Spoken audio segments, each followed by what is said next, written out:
Welcome students, मैं हूं संतोष कुमार सिंह और हमारे साथ पढ़ेंगे द स्टोरी ऑफ फिजिक्स। तो सेल्फ इंडक्टेंस की बात हम लोग करेंगे। डेफिनेशन बोर्ड पे दिख रहा होगा।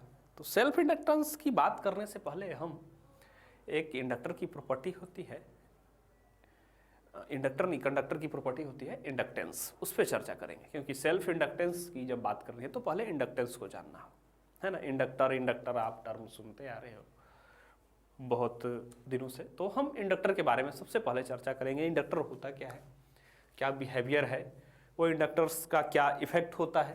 बहुत सारी कंट्रोवर्सीज है ईएमएफ इंड्यूस्ड को लेकर के। हमारे इंडिया में तो खास करके कुछ किताबें पॉजिटिव कुछ निगेटिव, इन सारी चीज़ों पे हम बात करेंगे। ओरिजिनलिटी में क्या चीज़ होती है, तो इंडक्टर को देखेंगे सबसे पहले हम लोग। ये इंडक्टर है क्या, ठीक है ना। जैसे आप इंडक्टर, इसको एक कॉइल के तरह रहता है, इसी को लोग बोलते हैं कि ये क्या है, इंडक्टर है, ठीक है ना। थोड़ा मैं शेप इसका सही कर देता हूं।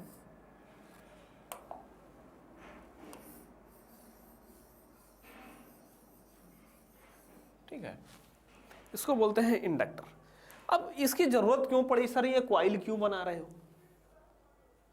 तो हमने बोला कि जहां पे कंडक्टर होता है उसके चारों तरफ मैग्नेटिक फील्ड बनते हैं। करंट कैरिंग कंडक्टर के चारों तरफ मैग्नेटिक फील्ड बनता है। और अगर किसी चेंज इन मैग्नेटिक फील्ड अगर कहीं हो रहा है, जहां पे भी चेंज इन मैग्नेटिक फील्ड यानी चेंज इन फ्लक्स की बात मैंने की थी आपसे, बी ए कॉस थीटा की बात हमने करी थी कि अगर फ्लक्स चेंज होता है तो उसमें कंडक्टर को प्लेस करोगे जहां पे फ्लक्स चेंज हो रहा है, तो उस कंडक्टर में क्या होता है, ईएमएफ इंड्यूस हो जाता है, करंट इंड्यूस होता है। उस करंट का हम यूज कर सकते हैं। तो सर एक कंडक्टर को प्लेस हम कर रहे थे, लेकिन अगर हमें जो ईएमएफ है वो ज्यादा चाहिए, या करंट अगर ज्यादा मात्रा में चाहिए, और अगर हमें फ्लक्स ज्यादा जनरेट कराना हो, तो क्वांटिटी अगर बढ़ानी है तो क्या करेंगे। एक कंडक्टर की वजह से 5 फ्लक्स अगर जनरेट हो रहा हो, तो अगर n नंबर ऑफ कंडक्टर्स ले जाके रख दोगे आप, तो n5 हो जाएगा, उतना टाइम्स मल्टीप्लाई हो जाएगा ना। तो इंडक्टर और कुछ भी नहीं है, तो बंचेस ऑफ कंडक्टर्स, है ना। कंडक्टर की जो प्रॉपर्टी है कि उसके वजह से चारों तरफ मैग्नेटिक फील्ड बनता है जब उसमें करंट फ्लो कर जाता है। तो हमने बोला कि एक कंडक्टर की वजह से अगर बी मैग्नेटिक फील्ड हो रहा है, तो अगर हम एन कंडक्टर ले जाके रखेंगे तो एन इंटू बी टाइम्स हो जाएगा वही मैग्नेटिक फील्ड। तो अगर हमें मैग्नेटिक फील्ड का स्ट्रेंथ बढ़ाना है, यानी मैग्नेटिक फील्ड का स्ट्रेंथ बढ़ाना है, कहने का मतलब लाइंस ऑफ फोर्सेस को बढ़ाना है। और लाइंस ऑफ फोर्सेस फ्लक्स होता है ना। किसी पर्टिकुलर एरिया में आप उसके क्या करना, परपेंडिकुलर, यानी एरिया वेक्टर के अलोंग हमारा परपेंडिकुलर डायरेक्शन में जितने भी magnetic fields of lines pass करेंगे, तो उसको क्या बोलते हैं हम, कि उसको फ्लक्स बोल देते हैं। कुल मिला के फिर बात फ्लक्स पे आ गई। तो सर अगर हम नंबर ऑफ कंडक्टर्स बढ़ा देंगे तो उतना ही टाइम्स मैग्नेटिक फील्ड भी बढ़ जाएगा, यानी लाइंस ऑफ फोर्सेस भी बढ़ जाएंगे, यानी मेरा फ्लक्स बढ़ जाएगा। और सर जितना फ्लक्स हमारा चेंज होता है या कट करता है, उतना ही अगर इधर कंडक्टर बढ़ा रहे हैं यानी करंट बढ़ा रहे हैं, है ना। एन नंबर ऑफ कंडक्टर अगर लेके आ जाएंगे तो एन इंटू आई करंट हो गया ना। पहले एक में आई करंट था, तो एन नंबर ऑफ कंडक्टर लेके आएंगे तो एन इंटू आई हो गया करंट हमारा। तो करंट ज्यादा हो गया तभी तो मैग्नेटिक फील्ड ज्यादा हुआ। तो कहने का ये मतलब हुआ कि अगर सर हम ज्यादा मैग्नेटिक फील्ड में अगर फ्लक्स चेंज कराते हैं तो हम ज्यादा करंट प्रोड्यूस करा सकते हैं। अगर हम करंट को ज्यादा करके मैग्नेटिक फील्ड को अगर स्ट्रॉन्ग कर सकते हैं, तो यही फेनोमेना ना सर रिवर्स पढ़ रहे हैं ईएमआई चैप्टर में, कि हम मैग्नेटिक फील्ड को चेंज कराते हैं, उससे हमको क्या होता है, करंट मिलता है। तो सर अगर हम स्ट्रॉन्ग मैग्नेटिक फील्ड बनाए और उसमें फ्लक्स ज्यादा चेंज हो, तो हम ज्यादा से ज्यादा करंट उससे ले सकते हैं। ये रिलेशन हमें समझ में आ रहा है।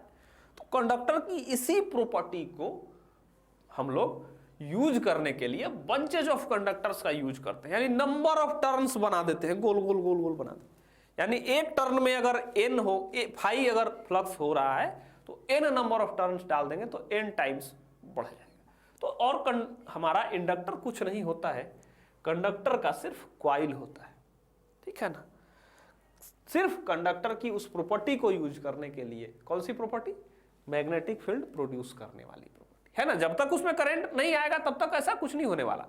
तो अगर यहाँ पे एक टर्न है और इस एक टर्न, जैसे एक टर्न हो गया गोल ऐसे, इसमें अगर करंट बेटा आई है तो यहां से मैग्नेटिक फील्ड ऐसे ऐसे जा रहा है। इसी तरह अगर n नंबर ऑफ टर्न्स ऐसे ऐसे आ गए तो ढेर सारे मैग्नेटिक फील्ड्स आ जाएंगे, लाइंस, हमारा मैग्नेटिक फील्ड क्या हो जाएगा, स्ट्रांग हो जाएगा।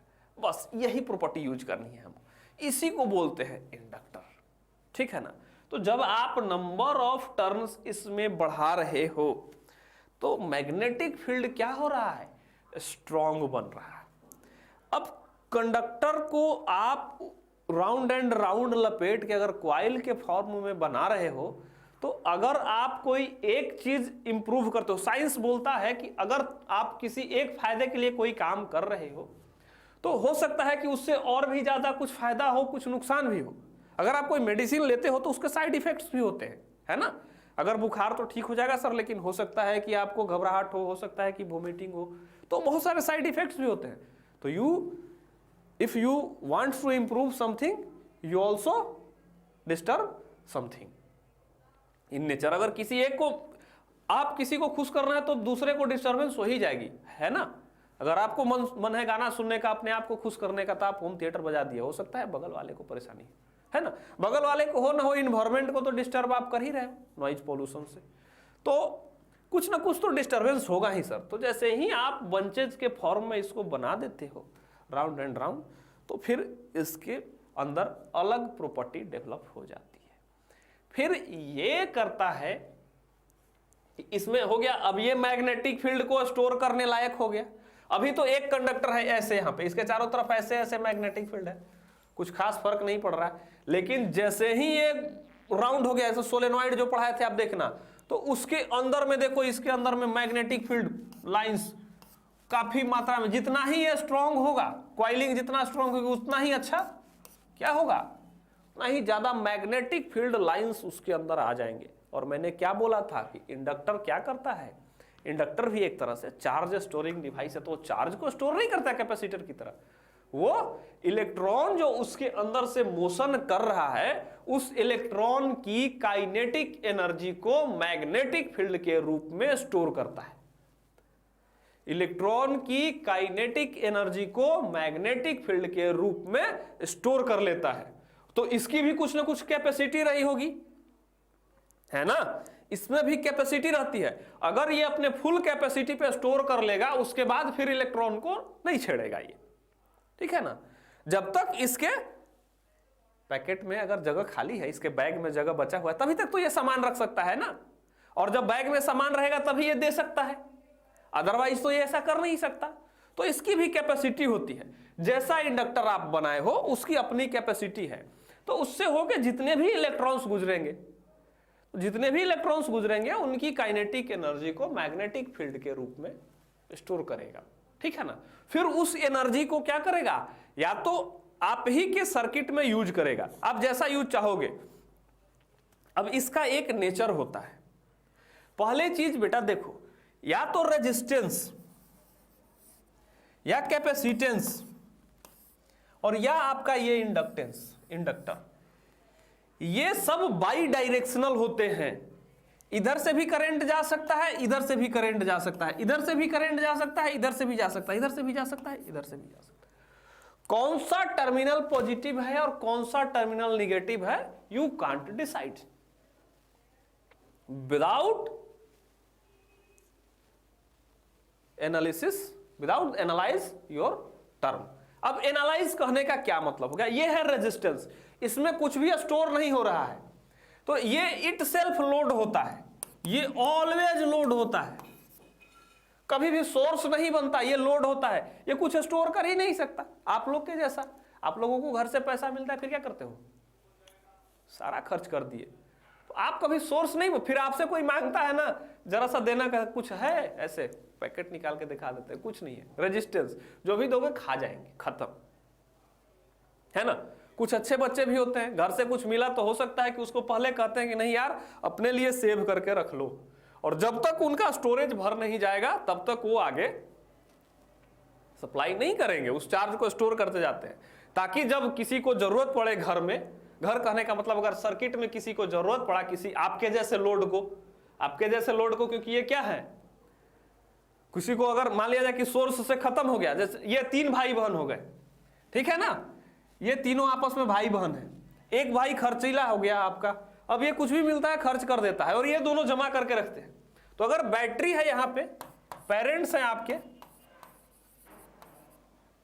ये पेरेंट्स हैं आपके, अगर कभी हो सकता है कि पेरेंट्स के पास पैसा ना हो, यानी करंट ना हो, इस बैटरी के पास डिस्चार्ज हो गया हो, तो वो नहीं सप्लाई करेगा आपका, तो फिर इन दोनों को तो कुछ नहीं होने वाला, क्योंकि ये लोग अपना अपना रखे हुए हैं, है ना, स्टोरेज कैपेसिटी है इनके पास, और रेजिस्टेंस क्या होता है, बहुत ही लेस होता है, स्मॉल आर मान लो, बहुत ही लेस रेजिस्टेंस होता है, थोड़ा ही खर्च होगा इनके पास, ये स्टोर भी रखते हैं। लेकिन आपका क्या है, हाई रेजिस्टेंस है, आप खर्च करोगे, आपको चाहिए, तो इसी सिचुएशन में क्या करते हो, भाई दे देना यार, बाद में दे देंगे तुमको, भले ही, और किससे लेके देंगे, पेरेंट्स से लेके देंगे, बाद दे दो ना, पापा से मांग के दे देंगे आपको, करते हो ना ऐसा काम।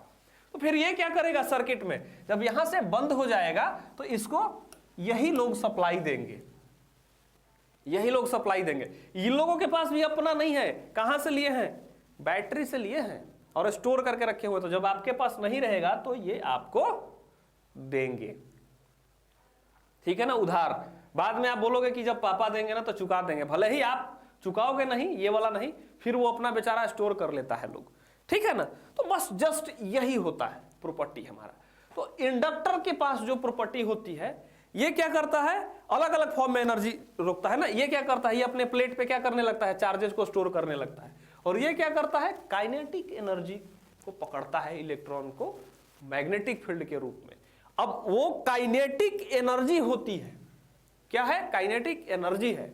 अब इसका काम क्या है कि जब पेरेंट्स के पास जैसे ये है, अगर ये बहुत ज्यादा सप्लाई कर रहे हैं आपको, बहुत ज्यादा, अच्छे बच्चे क्या करते हैं घर में, मान लो ये अच्छा बच्चा है, बहुत बेस्ट हो गया ये, ठीक है ना, ये घर का सबसे आज्ञाकारी लड़का है, तो पापा को भी बोलेगा उतना मत दीजिए ना, खर्चा कर देगा सब सारा।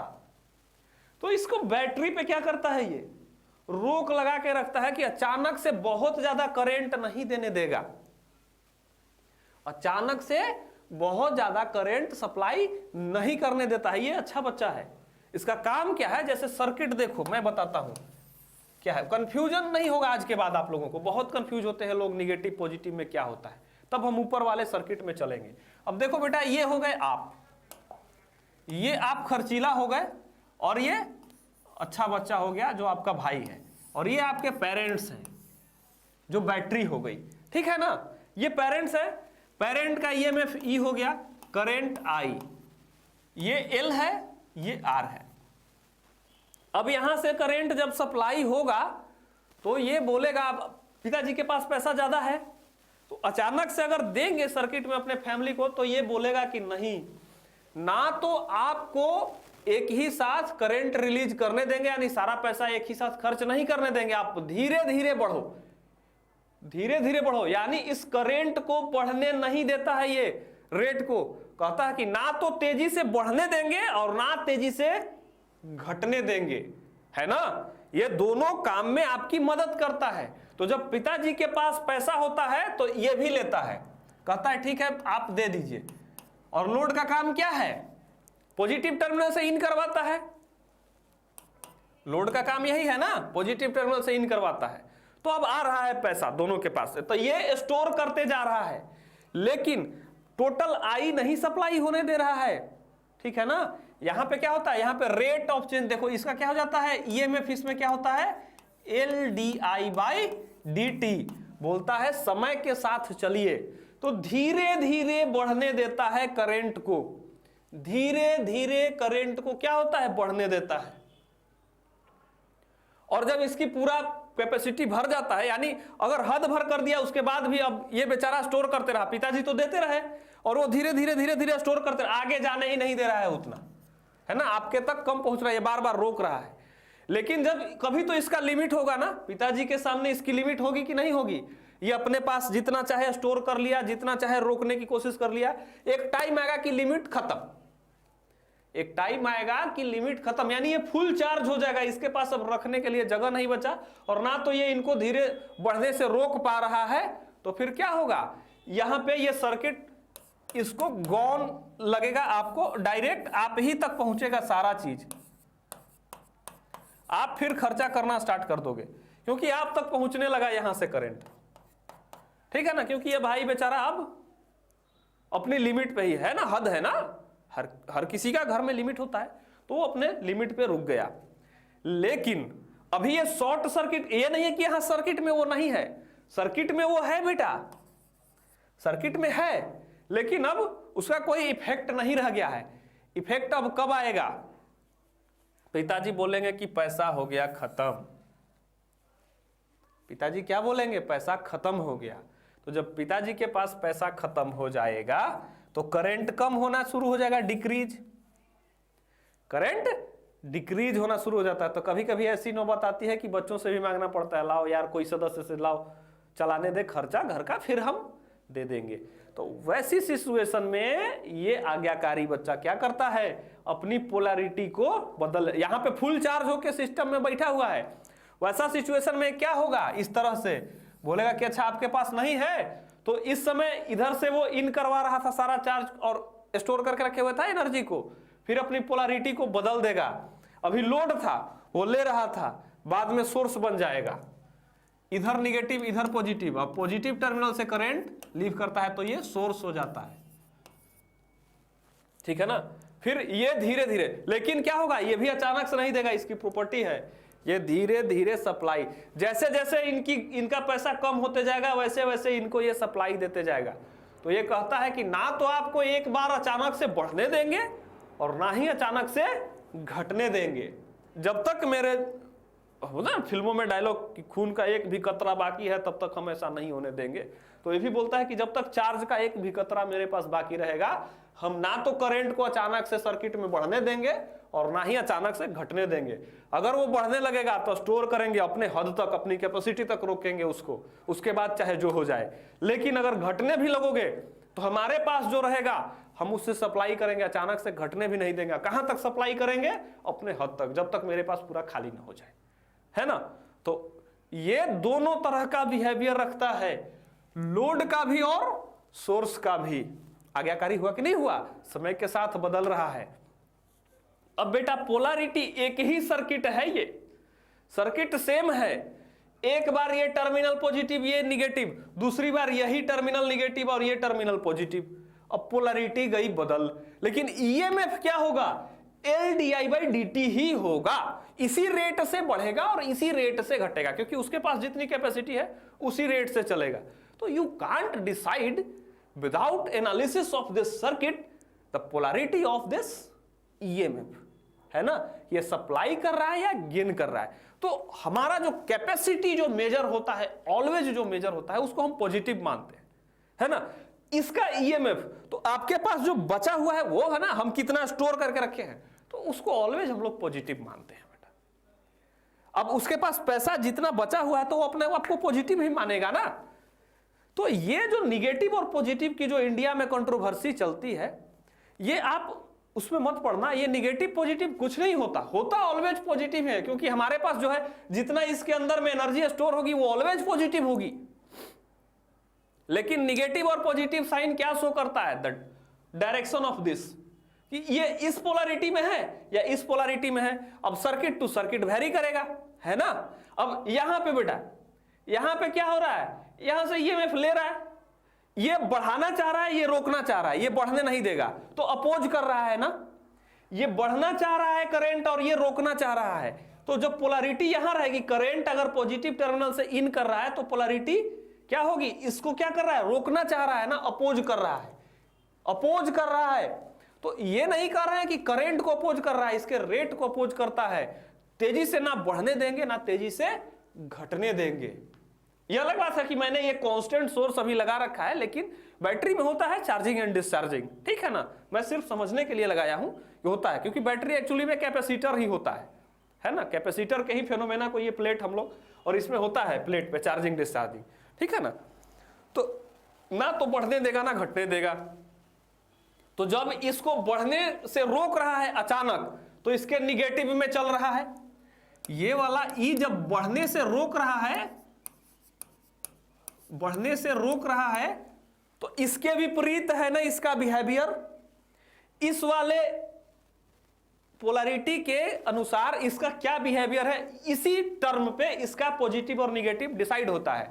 तो आधे टाइम के लिए जब तक ये बढ़ रहा था और ये रोक रहा था बढ़ने से, इसको बढ़ने से रोक रहा था, तब तक क्या हो रहा है, उसको अपोज कर रहा है। तो अपोजिशन कर रहा है, इसलिए इसको निगेटिव मानते हैं। तब तक ये अपोज कर रहा है सर, यानी लोड की तरह ये निगेटिव है हमारा, है ना।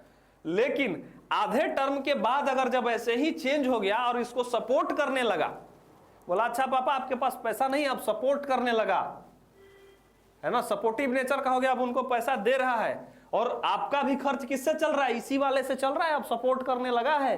तो उस समय इसकी पोलैरिटी इसके बराबर हो गई ना, ये इसको सपोर्ट करने लगा कि नहीं करने लगा, तो सपोर्ट करने लगेगा, तो इस वाले केस में पॉजिटिव हो जाएगा बेटा। सिर्फ पॉजिटिव और निगेटिव यही बताता है कि कब इस सोर्स को सपोर्ट कर रहा है और कब अपोज कर रहा है, ठीक है ना। और ये डॉट कन्वेंशन एक होता है जिससे हम डिसाइड करते हैं। डॉट का मतलब हो जाता है पॉजिटिव टर्मिनल, डॉट से इन कर रहा है कि डॉट से लीव कर रहा है, ठीक है ना। जहां पे पॉजिटिव टर्मिनल होता है उसको म्यूचुअल इंडक्टेंस में हम लोग डॉट की चर्चा करेंगे आगे, अभी सेल्फ इंडक्टेंस के बाद म्यूचुअल में आएंगे तो डॉट की चर्चा मैं करूंगा, ठीक है ना। डॉट मतलब पॉजिटिव टर्मिनल मानते हैं। अगर डॉट से घुस रहा है कि डॉट से निकल रहा है, अगर डॉट से इन कर रहा है तब तो निगेटिव, है ना। वो भी देखेंगे कि बढ़ रहा है या घट रहा है ना, बढ़ रहा है कि घट रहा है। अपोजिशन इसका होता है कि अच्छा इस वाले सर्किट में इसको रोक रहा है कि नहीं, और इसमें घट रहा है। और ऑलवेज क्या है, यहां पे सपोर्ट कर रहा है, यहां पे अपोज कर रहा है, ठीक है ना। लेकिन ईएमएफ जो होता है बेटा, ऑलवेज ईएमएफ जो होता है वो LdI/dt जो होता है वो ऑलवेज पॉजिटिव होता है, क्योंकि ये अपने स्टोरेज को क्या करता है, स्टोरेज को अपना पॉजिटिव ही मानता है। इसके पास जो है वो इसका अपना है, यानी इसका पॉजिटिव है। इसकी कैपेसिटी यानी इसका ईएमएफ, पॉजिटिव निगेटिव क्या, positive negative shows the direction of current, कि करंट इसके अंदर ले रहा है, करंट अंदर आ रहा है कि करंट इससे बाहर जा रहा है ना, या जो लोड करंट को गेन कर रहा है कि जो सोर्स करंट को दे रहा है, सिर्फ वही ये पॉजिटिव और निगेटिव बताता है। और ईएमएफ की पोलैरिटी, वो पोलैरिटी ही सिर्फ है कि पॉजिटिव में है क्या है, लेकिन ईएमएफ जो निकालोगे आप यही होगा, ठीक है ना। और वो डिपेंड करता है, तो कोई भी बोलता है बेटा निगेटिव होता है, कोई बोलता है पॉजिटिव होता है, ऑलवेज होता पॉजिटिव ही है। लेकिन आप यहाँ पे साइन की चर्चा तभी कर सकते हो जब आप सर्किट को एनालाइज करोगे, और सर्किट को एनालाइज करके देखोगे कि लेंज लॉ के अनुसार, ये लेंज लॉ पे काम करता है। ऑलवेज विरोध किसका, करंट का। करंट यहां पे जब बढ़ेगा अचानक से, तो इसको अचानक से बढ़ने भी नहीं देगा, रोकते रहेगा। और जब पैसा खत्म हो जाएगा तो करंट अचानक से घटने लगेगा, तो उसको अचानक से घटने भी नहीं देगा, उसको सप्लाई करने लगेगा। यानी कहेगा जब तुम बढ़ोगे तो रोकेंगे, घटोगे तो भी रोकेंगे। यही है लेंज लॉ, समझ गए ना। ऑलवेज अपोजिशन लेंज लॉ नहीं है। ये नहीं कि अब घट रहा है पिताजी का पैसा, उसके बाद भी रोके जा रहे हैं, नहीं नहीं हम अभी भी हमको चाहिए। ये कॉन्सेप्ट बच्चों के दिमाग में बहुत गलत होता है। लोगों को लगता है लेंज लॉ मतलब ऑलवेज निगेटिव, नहीं। वो सिर्फ देखो कि वहां पे बिहेवियर क्या है, करंट बढ़ रहा है या घट रहा है। जब करंट बढ़ रहा है तब उसको रोकता है कि नहीं, अचानक से नहीं बढ़ने देंगे। और अगर घटने भी लगता है तो उसको घटने से भी रोकता है, बोलता है नहीं अचानक से घटने भी नहीं देंगे। ये है लेंज लॉ कि करंट के बिहेवियर का अपोज करता है, ना कि करंट का अपोज करता है। करंट के बिहेवियर का अपोज करता है, समझ गए ना। इस पॉइंट को पकड़ना, बिहेवियर का अपोज है। करंट अगर तेजी से बढ़ रहा है तो उसको बढ़ने भी नहीं देगा, रोकेगा। और वही करंट अगर तेजी से घट रहा है तो उसको घटने भी नहीं देगा, रोकेगा। और सपोर्ट करेगा उस समय करंट को, कहेगा कि अचानक से घटने नहीं देंगे। तो एक ही इंडक्टर यार कभी उसको रोक भी रहा है, कभी उसको सपोर्ट भी कर रहा है ना। क्यों? क्योंकि उसके बिहेवियर का अपोज कर रहा है, समझ गए ना। ये होता है लेंज लॉ। तो आप गलत कॉन्सेप्ट कभी भी दिमाग में मत पालना। और बिहेवियर का आपको क्या करना होगा, स्टडी करना होगा कि हाँ करंट का बिहेवियर वहां पे क्या है, तो लेंज लॉ कैसे वर्क कर रहा होगा, तब तुम डिसाइड कर सकते हो कि पोलैरिटी क्या होती है। और इंडिया में जो पढ़ाई होती है ज़्यादातर हम उसको यही वाली पोलरिटी होती है, इंडक्टर को एज अ सोर्स यूज कर लेते हैं अधिकतर जगह पे, ट्रांसफार्मर वगैरह पे, ठीक है ना। और लोग उसको निगेटिव चुपचाप ऐसे ही लेंज लॉ के अनुसार बोल देंगे कि लेंज लॉ के अनुसार निगेटिव, सारी किताबों में लिखा हुआ है, लेकिन ऐसा नहीं जानना है, आप बिहेवियर को एनालाइज करना है। और without the polarity, without deciding the polarity of this, you can't decide the sign of this, ठीक है ना। तो वो चीज है, पहले पोलरिटी डिसाइड करनी होती है। अब मैं इन सारी चीजों को मिटाता हूं, फिर चलते हैं सेल्फ इंडक्टेंस पे और चर्चा करते हैं ये क्या है। आई थिंक सो सारी चीज समझ में आ गई होगी आपको, आज के बाद दिक्कत नहीं होनी चाहिए, ये बहुत ही कंट्रोवर्सी है हर जगह पे। चलो सेल्फ इंडक्टेंस की बात करेंगे, समझ गए ना।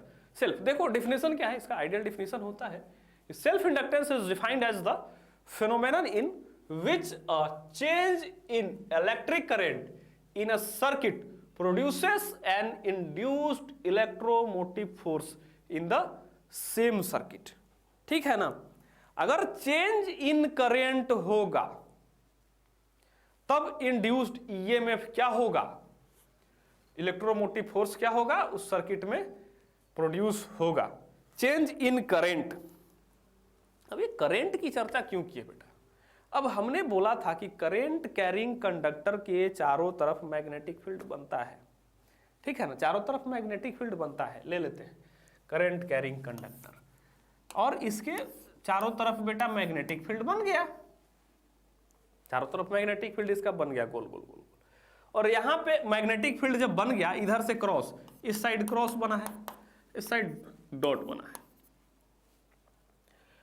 अब हम यहां पे एक और कंडक्टर को लेके आए, ये क्वाइल लेके आ गए, कंडक्टिंग क्वाइल, ठीक है ना, कंडक्टर है हमारा। अब बोलेंगे कि इसमें क्या होगा, ईएमएफ इंड्यूस्ड होगा, तो ये तब तक सही नहीं होगा जब तक इसमें फ्लक्स चेंज नहीं होगा। मैंने बोला ना, बिना फ्लक्स के चेंज के संभव ही नहीं है, और ये चीजें आप जानते हो।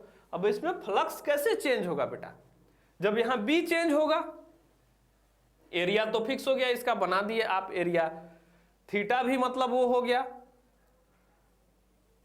ये मोशन तो कर नहीं रहा है अभी, तो बी ए कॉस थीटा होता है ना हमारा, थीटा में भी कोई बदलाव नहीं है क्योंकि वो घूम घूम नहीं रहा है, कंडक्टर में मोशन नहीं है, मोशन करेगा तब ना, ला के रख दिए।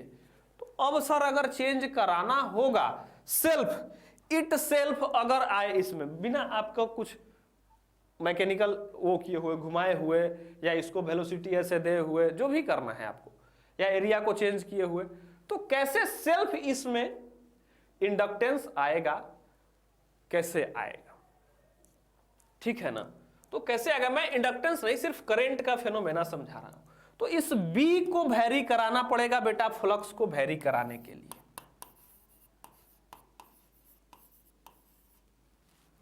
एक का मतलब एरिया वेक्टर है ना, इसका एरिया वेक्टर बेटा क्या होगा इसके साथ, तो cos 01 यानी बी ए। तो अब इस बी को वैरी कराना होगा। अब बी कैसे वैरी करेगा, बी किस पे डिपेंड कर रहा है, इस करंट पे ना, इस वाले करंट पे डिपेंड कर रहा है सर। अगर इस करंट को चेंज करेंगे हम तो बी भी चेंज होगा, करंट को चेंज करेंगे तो बी भी चेंज होगा, और जब बी चेंज होगा सर तो फ्लक्स भी चेंज होगा, और जब फ्लक्स चेंज हो जाएगा तो इसमें ईएमएफ इंड्यूस्ड हो जाएगा सर, ठीक है ना। इसमें क्या हो जाएगा, ईएमएफ इंड्यूस्ड हो जाएगा। यही वाली बात ऊपर में लिखी हुई है, ठीक है ना, in which a change in electric current in a circuit produces an induced EMF in the same circuit, ठीक है ना। जब तक करंट चेंज नहीं करेंगे इसमें इंड्यूस्ड नहीं होगा। यही बात मैंने ऊपर में लिखी हुई, मैं इसको समझाता हूं इन क्वाइल के फॉर्म में, ये तो मैं फिजिकल सिग्निफिकेंस दिखाया इसको, ठीक है ना। तो कहना क्या चाह रहे हैं हम, देखो अब जैसे जब तक करंट को चेंज नहीं करेंगे आएगा नहीं, तो हम करंट को चेंज करेंगे बेटा, सेल्फ इंडक्टेंस हमारा सबसे पहले है ना, इसी में चेंज करेंगे तो हमको चारों तरफ ईएमएफ इंड्यूस्ड हो जाएगा। तो सेल्फ करवाना है इट सेल्फ, और एक ही कंडक्टर में कराना है, एक ही कंडक्टर में कराना है। तो देखो कैसे करवाते हैं, हम इंडक्टर लेकर के आएंगे, इंडक्टर, ये कहलाते हैं सेल्फ इंडक्टेंस किसको बोलते हैं। ये रहा मेरा इंडक्टर, ठीक है। ये इंडक्टर हो गया, इसमें करंट जा रहा है I और नंबर ऑफ टर्न्स जो हैं क्या है, नंबर ऑफ टर्न्स N है, कैपिटल N हो गया नंबर ऑफ टर्न्स। तो एक टर्न में कितना मैग्नेटिक फ्लक्स होगा बेटा। मान लिया जाए कि एक टर्न में फाई, एक टर्न के लिए phi, n number of turns है ना, तो मान लो magnetic field, magnetic flux, sorry magnetic flux linked with one coil, n number of coils है बेटा।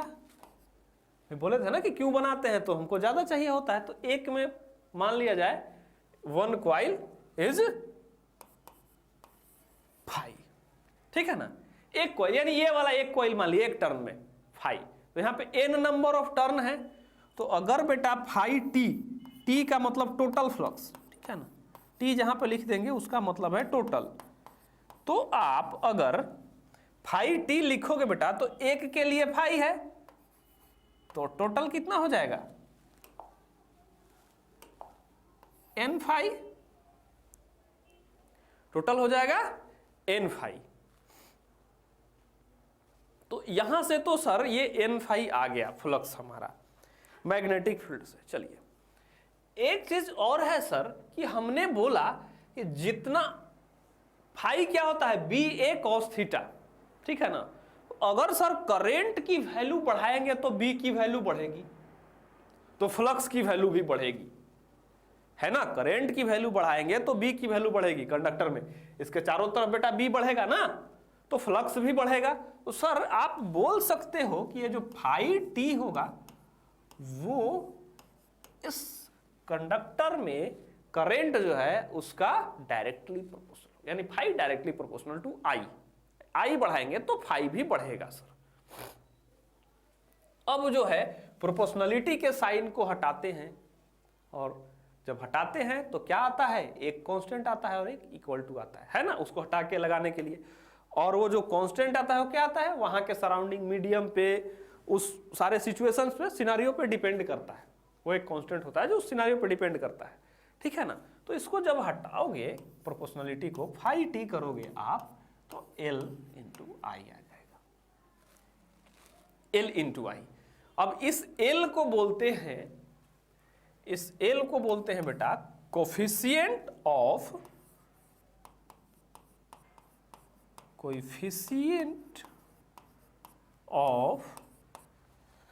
सेल्फ इंडक्टेंस,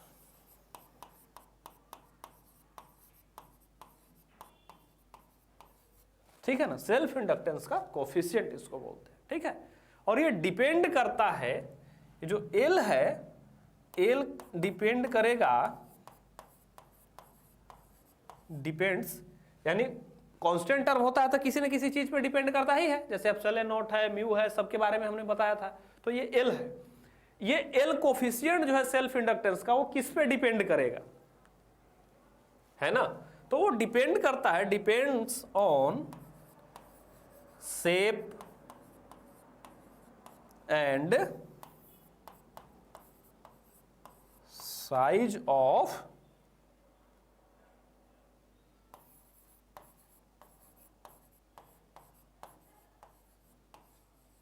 कंडक्टर कॉइल, ठीक है ना। इस कॉइल के शेप एंड साइज पे डिपेंड करता है। अब बड़ा होगा तो ज्यादा होगा, है ना।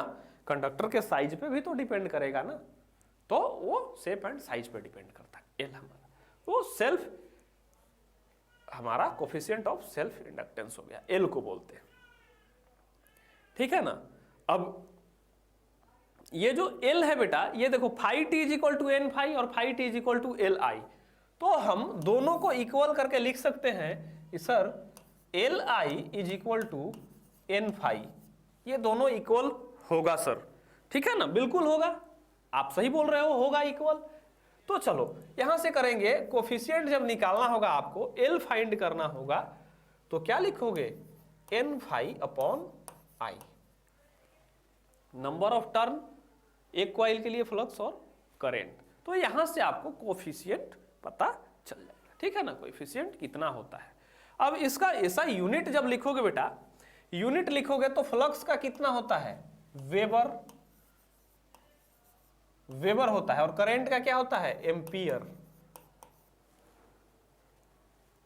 फ्लक्स का वेबर और करंट का एम्पियर, तो एक होता है यूनिट वेबर पर एम्पियर।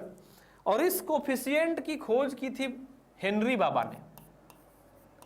तो जो साइंटिस्ट अपना थ्योरी देता है, खोज नहीं किए थे वो, एक तरह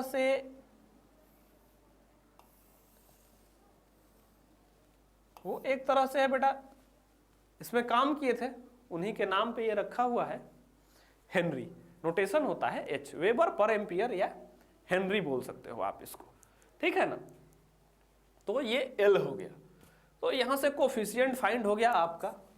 तो अब आते हैं मेन मुद्दे पे, आप बोलो कि सर अभी तक ईएमएफ आपने बताया नहीं। तो ईएमएफ के बारे में तो हम पहले ही अभी चर्चा समझाते वक्त ही बता दिए हैं, सिर्फ हमको बताना है यहां से फॉर्मूला कैलकुलेट करके।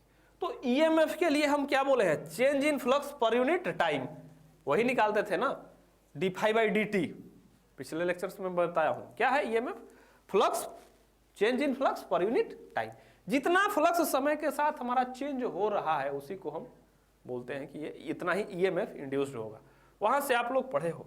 तो E is equal to induced EMF, इसकी वजह से जो ईएमएफ इंड्यूस्ड होगा, इंड्यूस्ड ईएमएफ जो है बेटा, E is equal to D phi by D T, क्या होगा, D phi by D T, phi T, ठीक है ना।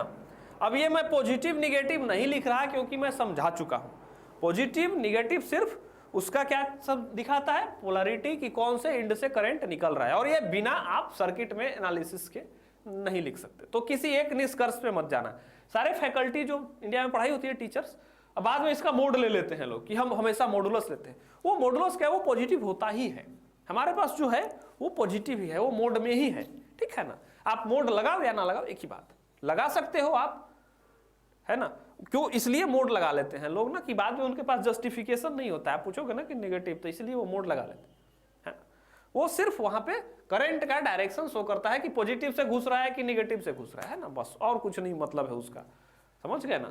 तो D phi T by D T, तो क्या हो गया हमारा, फाई कितना है, फाई कितना है हमारा, फाई टी, फाई टी के जगह पे आप लिख सकते हो L I by, phi T है हमारा एल आई, ये फाई जो है एल आई है ना, तो टोटल फाई के लिए लिखो या मतलब एक फाई के लिए लिखो, एन ही हो जाएगा, एन हटा दो, चलो एन आप अपनी मर्जी से लगाना या हटाना, ठीक है ना। एक के लिए निकाल लेते हैं, एक कॉइल में कितना इंड्यूस्ड हो रहा है हमारा, ठीक है ना।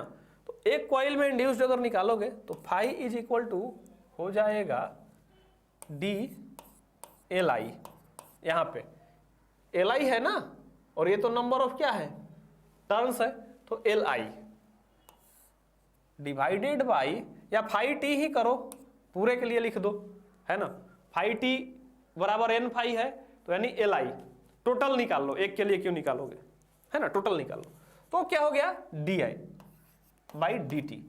तो एल बेटा कांस्टेंट टर्म है, कोफिशिएंट ऑफ सेल्फ इंडक्टेंस, ये कांस्टेंट टर्म है, ये बाहर आ जाएगा, बाहर आ जाएगा, बचेगा क्या, D I by D T, ठीक है ना, D I by D T.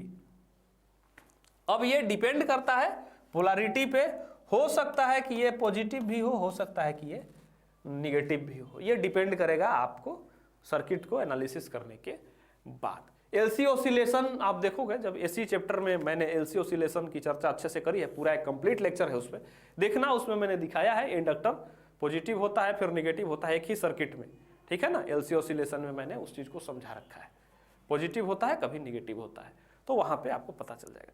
तो ये इतना इंड्यूस्ड ईएमएफ होता है हमारा, यहीं से हम उस फॉर्मूले को लिखते हैं, ऑलवेज आगे L D I by D T ये चलते जाता है।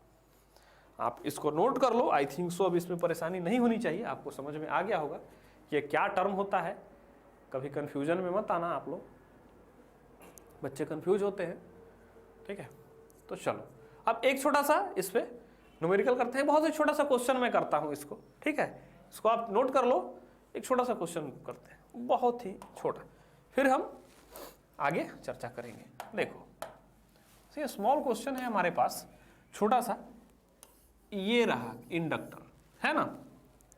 अब ईएमएफ हमें फाइंड करना है, इंडक्टर है, इसका मान लो कि जो एल है बेटा वो 3 हेनरी, एल है 3 हेनरी, और हमने बताया अभी कि अब जब तक बोलेंगे नहीं कि पॉजिटिव टर्मिनल से इन कर रहा है कि निगेटिव टर्मिनल से इन कर रहा है, तो आपको नहीं पता चलेगा। अब ये वाला टर्मिनल पी, ये वाला क्यू। अब देखो करेंट का डायरेक्शन इधर से चल रहा है आई, करेंट का डायरेक्शन आई, अब बढ़ रहा है कि घट रहा है, कैसे पता चलेगा कि बढ़ रहा है कि घट रहा है ना। अगर हमने बोल दिया इसको कि डिक्रीजिंग,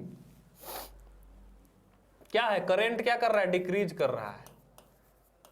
क्वेश्चन में मैं सॉल्व करके दिखाऊंगा वाकई में, अगर करंट डिक्रीज कर रहा है तो ये इंडक्टर क्या करेगा, इसको डिक्रीज करने देगा, अपोज करता है ना इसके नेचर को, तो नेचर को जब अपोज करेगा तो ये सोर्स की तरह बिहेव करेगा, और सोर्स की तरह बिहेव करेगा तो सोर्स में क्या हो जाता है, नेगेटिव से करंट इन करता है, पॉजिटिव से लीव करता है, वो अपना पोलैरिटी उसके अनुसार रख लेगा, ठीक है ना।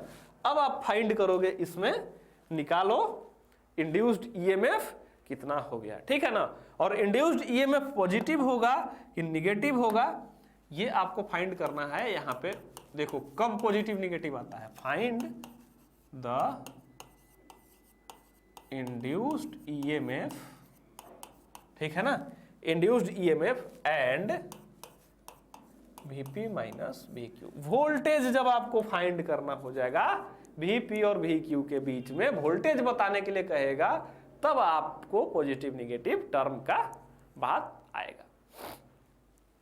अब देखो आपको यहां पे तो पता चल गया है, तो ईएमएफ ऑलवेज पॉजिटिव होगा। देखना सारे टीचर जब क्वेश्चन सॉल्व करो ना मॉडुलस ले लेंगे, मॉडुलस क्यों लेते हैं, कभी पूछना भैया आप तो निगेटिव लिए थे ना, तो आ जाओ। देखो ईएमएफ की बात करेंगे, EMF D phi by D T, तो देखो हेनरी क्या है हमारा, एक चीज और क्वेश्चन में एक टर्म और छूट गया, करंट डिक्रीज हो रहा है या बढ़ रहा है घट रहा है, तो ये हो इसका D I by D T जो है, D I by D T वो है घट रहा है ना, यानी -3 एम्पियर पर सेकेंड, ठीक है ना, -3 एम्पियर पर सेकेंड, तभी तो है कि डिक्रीजिंग हो रहा है। निगेटिव साइन क्या बता दिया, डिक्रीजिंग बता दिया कि डिक्रीज हो रहा है। तो अब आते हैं, ये सिर्फ डिक्रीजिंग बता रहा है और मैं कुछ नहीं बोल रहा हूं। अगर आप यहाँ पे डिक्रीजिंग लिख दे तो लिखने की जरूरत नहीं है, ये निगेटिव वाला सिर्फ ये बता रहा है कि डिक्रीज हो रहा है, ऐसा नहीं कि मैं इसको निगेटिव में लिखा हूं, ठीक है ना। स्लोप निगेटिव है बस, वो यानी घट रहा है, घट रहा है या बढ़ रहा है, दो ही चीज होता है ना, स्लोप निगेटिव या पॉजिटिव होता है, बस स्लोप शो करता है। तो देखो अब L D I by D T, ठीक है ना, L D I by D T, यानी 3 हो गया एल और 3 हो गया वो। चाहो तो आप मोड लगा लो कि उसका मोड है ना, ईएमएफ जो होता है जिसको आप लोग बोलते हो कि ऑलवेज मोड होता है, तो लगा लो ऐसे 9 वोल्ट, लेकिन ऐसे भी ईएमएफ पॉजिटिव ही आएगा। अब पॉजिटिव और निगेटिव कहां होता है, ये मैं आता, Vp माइनस Vq। अब वोल्टेज बताना है टर्मिनल्स के बीच में, वहां पे आएगी बात। अब Vp माइनस Vq, कौन सा टर्मिनल पॉजिटिव है, कौन सा टर्मिनल निगेटिव है, P टर्मिनल पॉजिटिव है, Q निगेटिव है, ठीक है ना। तो जब P पॉजिटिव है, Q निगेटिव है, तो Vp माइनस Vq जो होगा वो पॉजिटिव होगा, ठीक है ना। तो ये +9 वोल्ट ठीक है ना। लेकिन अगर क्वेश्चन में आपसे पूछ देता VQ माइनस VP बताओ, ये भी तो EMF ही है ना, VQ माइनस VP बताओ, तो अब ये बेटा ये टर्मिनल नेगेटिव है, यहां पे -9 वोल्ट हो जाता, ठीक है ना। तो यहां पे आपको आके पता चलेगा कि अच्छा कौन सी पोलरिटी की, पोलरिटी यानी इधर की बात, इधर इतना माइनस इतना बोल रहे हैं, इतना माइनस इतना बोल रहे हैं, ठीक है ना। तो एक ही EMF को मैंने पॉजिटिव भी दिखा दिया, नेगेटिव भी दिखा दिया, लेकिन ये EMF पॉजिटिव ही आया, ठीक है ना। तो आपको ऐसे सॉल्व करना है क्वेश्चंस, तो कंफ्यूजन में नहीं आना है, आप इसको नोट करो। फिर थोड़ा बहुत हम सोलेनॉइड के लिए चर्चा करेंगे, नेक्स्ट लेक्चर में सोलेनॉइड की हम बात करेंगे, चलो ठीक है ना, इसको नोट करो। तो इस लेक्चर में बस इतना ही, फिर अगले लेक्चर में मिलेंगे, सोलेनॉइड पे बात करेंगे, कुछ हद तक सोलेनॉइड की तरह ही दिखा होगा ये, ठीक है ना। सोलेनॉइड के केस में जब क्या होता है, उसमें भी होता होगा सर करंट तो दौड़ा ही दिए थे आप, तो सेल्फ इंडक्टेंस आता होगा, तो बिल्कुल आता है। सोलेनॉइड की हम बात करेंगे, फिर म्यूचुअल पे बात करेंगे, ठीक है ना। तो तक के लिए पढ़ाई करते रहिए, आप लोगों को बाय बाय, सायोनारा।